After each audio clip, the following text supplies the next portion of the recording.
Inilah suasana rapat pleno terbuka rekapitulasi hasil verifikasi faktual dukungan KTP bagi bakal calon bupati dan wakil bupati dari jalur perseorangan yang digelar oleh KPUD Lahat. Rapat pleno ini dihadiri tim dari masing-masing bakal calon independen, Panwaslu, serta seluruh anggota PPK se-Kabupaten Lahat.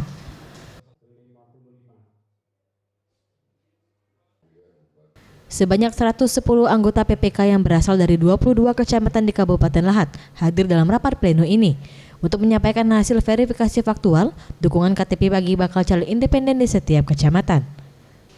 Dari hasil rekapitulasi ini, diketahui bahwa 2 dari 3 pasang bakal calon independen telah memenuhi persyaratan minimal dukungan KTP yang telah ditentukan. Ketua KPUD Lahat Samsudin Nusir mengatakan, tahapan selanjutnya dalam prosesi pilkada di Kabupaten Lahat adalah pengumuman dan penetapan pasangan calon bupati dan wakil bupati Lahat periode 2018-2023.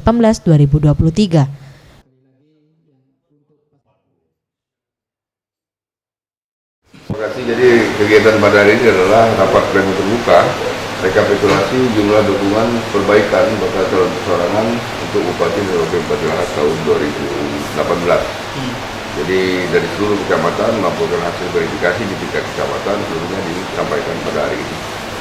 Demikian.